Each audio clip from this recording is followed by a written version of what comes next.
thinking, or they really don't know what to make of it. Yeah. And I understand that because I was there too. And I totally understand it. Yeah.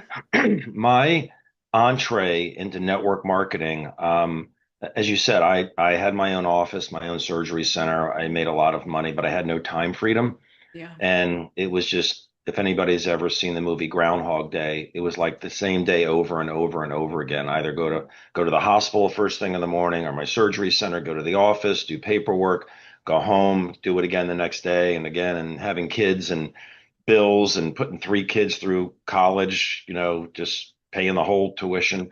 It's a lot of pressure making money. And You I were didn't missing complain. out on the growing of your kids, didn't you? Yeah, well, I was starting to. Um, Yeah. but in 1998, I got introduced to network marketing. 97, 97, end of 96, I got introduced to it. And it was through a medical device rep who came into my office and showed me. And I had always heard about network marketing, but everybody was like, stay away. It's a pyramid scheme. It's Yep. illegal and all that. So you have that in your head. But he pulled up in the car that his company, the network marketing company, paid for his car. Oh, wow. And he kind of drew out what it was. I'm like, well, that makes sense. I never really looked at the industry to see what it is. But so I investigated that company and said, I'm going to get involved with this on the side of what I was doing just to create some passive residual income.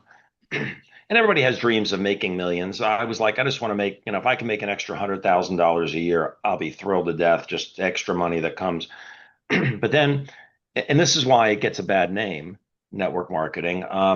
Started building the business, was doing well, and then I went to one of their national functions. I think it was in Columbus, Ohio, and I went, and it kind of grossed me out. It was just all about making money. It was not a health product. It was like telecom services. But everybody's talking about making money and what are you doing? How much you making? What are you doing? And it just made me kind of sick. And I thought I don't want to bring people to this, so I quit. And then, but I understood the model. And then about a year later, my mom had been suffering with a horrible, horrible back problem, and not a normal problem. Like it's a really weird thing. A reflex sympathetic dystrophy, it was called. They've changed the name now, but some people kill themselves because it's so painful. Oh And my gosh. um, my friend of mine, who was another foot surgeon, said, David, you ought to have your mom try magnets. I'm like, magnets? What do you mean magnets? I got refrigerator? No, no, no. They're medical magnets. I'm like, I don't know what that is. Hmm. So and it was a network marketing company. So he brought me some for her to use. I didn't believe it was going to work. But in 3 days, my mom calls me and says, I took grandma to the mall. We walked around. I'm not hurting. This stuff is Wow. amazing. And I said, well, it's probably just a placebo. Just keep doing it. Well, then it was network marketing. So I put two and two together, the model and a product that really worked and helped people. That's about, and I talked to some people. It was more about you're going to make money if you want to, but the way to help people.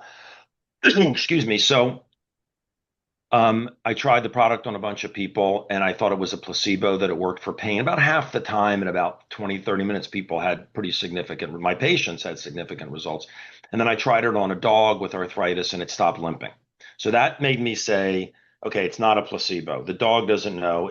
So that's when I got involved and I ran with it and loved it. It was helping people and just loved it, but I did not do a due diligence on the company the way I should have. So Hmm. I started soaring up because I was passionate about it, soaring up in rank.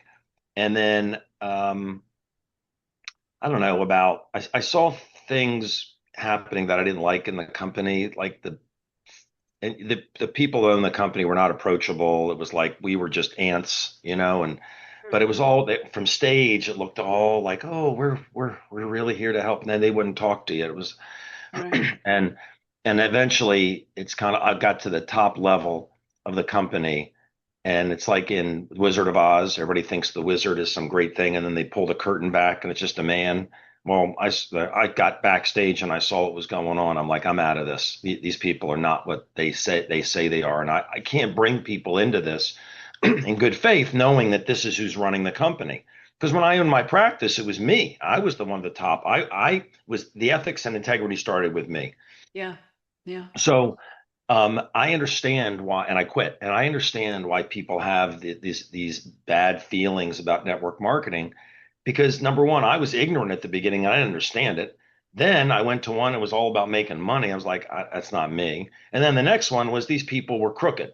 And so I said, maybe all network marketing, it's a great idea, the idea of investing no money in advertising, getting all of your customers through word of mouth, but it's just a bad industry. So my wife and I said, we're never doing this again, ever.